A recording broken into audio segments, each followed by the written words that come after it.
Oh, hey kids, it's Mr. Bologno here. Thanks for joining me for part 2 of the Cityscape unit.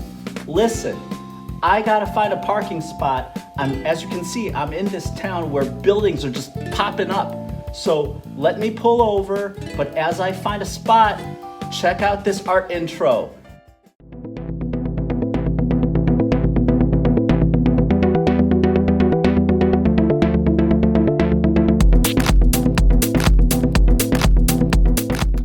Yes, I found a really good spot, so now I can take the time to go over part 2 of the Cityscape lesson with you guys. Before we go over part 2 together, I wanted to share this clip that I found on Kids Academy. It's really good.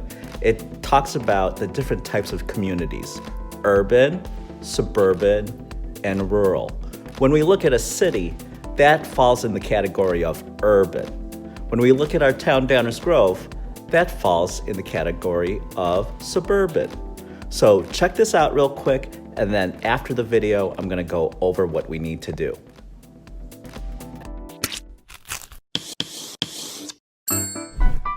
Welcome to Kids Academy. Hello, let's get started on the lesson. A community is a place where people live together. There are many different types of communities. In this lesson, you will learn about 3 common types: urban, suburban,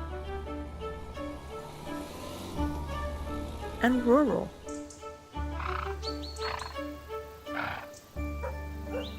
An urban community is large and highly populated. This means that lots of people live there. In urban communities, you will see tall buildings or skyscrapers, traffic, and transportation. New York City is an urban community. Look at all the tall buildings and busy people. New York is called the city that never sleeps. Why? It's because these bright lights stay on all night long. An urban community could be busy both day and night. Most people live in apartment buildings in an urban community, although some live in homes. Since urban communities are so crowded, there are many apartments and homes located right beside one another. A suburban community, or a suburb, is located near a city. It is not as populated as an urban community. There is less traffic and smaller buildings. Some people who live in suburban communities travel to a nearby city for work. This is called commuting. Look at the L train from Chicago. This train travels to and from Chicago and its surrounding suburbs. There are not many buses and trains in a suburban community, so most people drive to work. Many people live in homes in suburban communities. These homes are usually very spacious and beautiful. They have amenities or special features, such as large backyards and garages. A rural community has very few people and buildings. In fact, it mainly consists of farmland. You might see lots of animals and natural scenery such as trees and grassy plains. People live in small houses that are spaced far apart. Some houses are located miles away from one another. Look at this home. It stands alone. Would you like to live here? Why or why not? Let's review. An urban community is large and highly populated. A suburban community, or a suburb, is located near a city. It is not as populated as an urban community.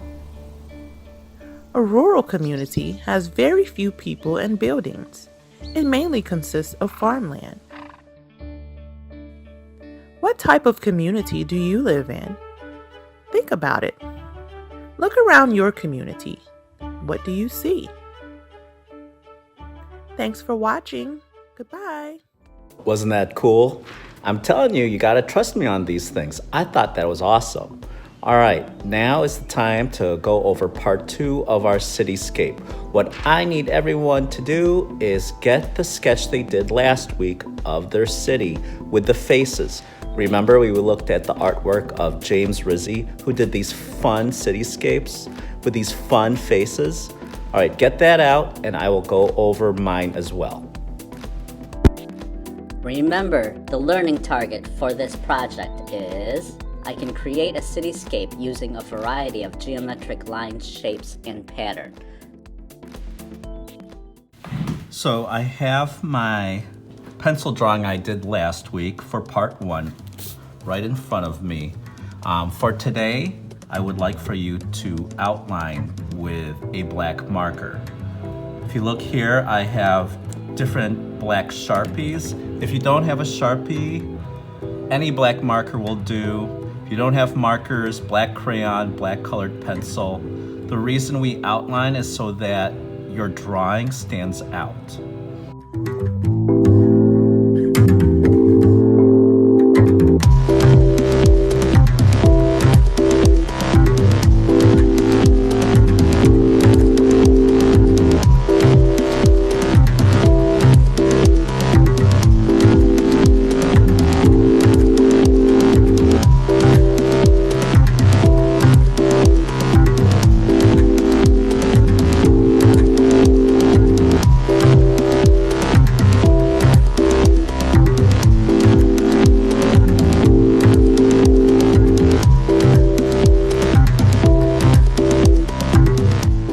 There you have it. I just finished outlining my cityscape. Remember, hold off on coloring. Don't color until next week. All right, I know it's tempting to color, but I really feel like it should take 1 week, I should say, to really focus on the coloring. You know you want to make yours look really, really, really good.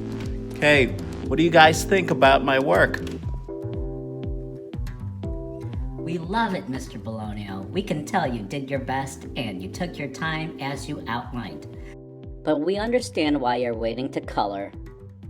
We just can't wait until you complete this work so we can see the finished product.